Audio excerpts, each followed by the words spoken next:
5 minutes de français, de françaisavecpierre.com. Bonjour à toutes et à tous et bienvenue dans 5 minutes de français. Aujourd'hui, je suis avec Sébastien. Salut Sébastien, comment vas-tu ? Salut Judith, salut tout le monde. Ça va très bien, merci, et toi ? Super. Et aujourd'hui, on va parler d'un cliché qui colle à la peau des Français. Les grèves. Pourquoi dit-on que les Français font tout le temps grève ? Ah oui, un classique. Avant de répondre à cette question, j'en ai une autre pour toi et pour vous qui nous suivez. Quel secteur en France fait le plus souvent grève ? Les transports ? L'éducation ? La santé ? J'hésite entre les transports et l'éducation. Allez, je vais dire les transports. On verra si tu as raison à la fin de l'épisode. Alors tout d'abord, il faut rappeler que la grève n'est pas un caprice français.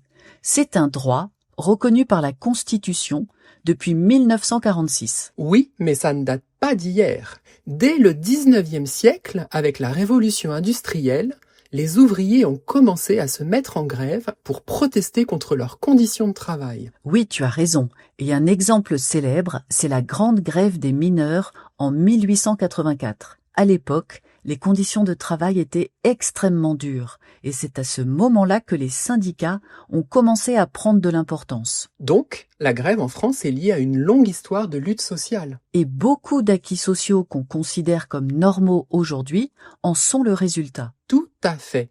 Par exemple, la réduction du temps de travail, les congés payés en 1936, ou encore la retraite par répartition. Tout ça, ce n'est pas tombé du ciel, ce sont les conséquences des combats sociaux. C'est vrai, et ça explique pourquoi les grèves sont vues en France comme un moyen légitime de se faire entendre. Même si elles gênent le quotidien, beaucoup de gens reconnaissent leur efficacité. Alors, pourquoi a-t-on l'impression que les Français font tout le temps grève ? Déjà parce que certains secteurs sont très visibles, les transports par exemple.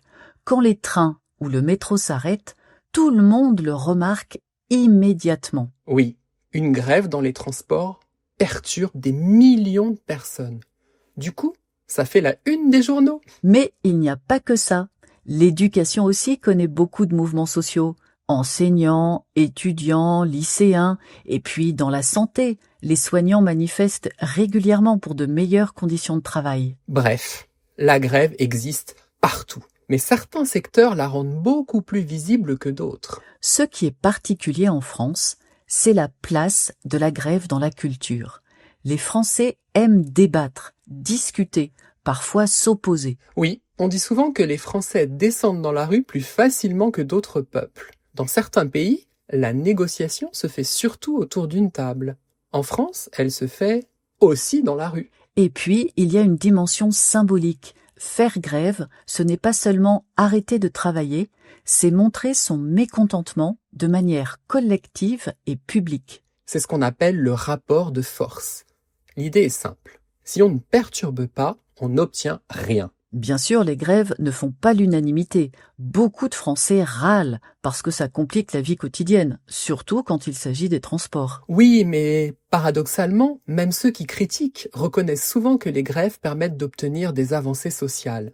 C'est un mélange d'agacement et de respect. Et puis, il faut le dire, la France n'est pas le pays qui fait le plus grève en Europe. D'après plusieurs études, l'Italie, l'Espagne ou la Belgique connaissent parfois plus de journées de grève par an que la France. Mais comme les grèves françaises sont très visibles, on a l'impression qu'elles sont permanentes. Donc, c'est aussi une question d'image. Voilà, exactement. Bon, on revient à ta question du début. Quel secteur fait le plus souvent grève en France ? Tu avais dit les transports, et tu avais raison, bravo.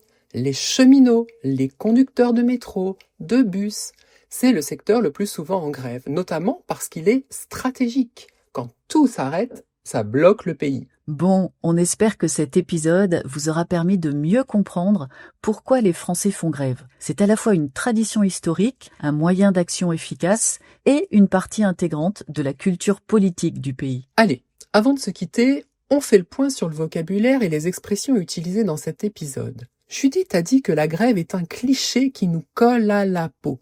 Cela signifie que c'est un cliché dont on n'arrive pas à se débarrasser. Sébastien a aussi dit que certaines améliorations sociales n'étaient pas tombées du ciel. Cela veut dire qu'elles ne sont pas arrivées par hasard, mais justement grâce aux manifestations. Et enfin, nous avons utilisé l'expression « faire l'unanimité ». Cela signifie que tout le monde est d'accord avec ce qu'on dit, tout simplement. Et vous, que pensez-vous des grèves ? Est-ce qu'il y en a souvent dans votre pays ? Dites-le nous dans les commentaires. Merci à tous d'avoir suivi cet épisode de 5 minutes de français. On espère qu'il vous a plu. Et n'oubliez pas de télécharger la fiche PDF avec la transcription. Elle est dans la description ou sur notre site françaisavecpierre.com. Merci encore et à très bientôt. Salut tout le monde! 5 minutes de français, de françaisavecpierre.com.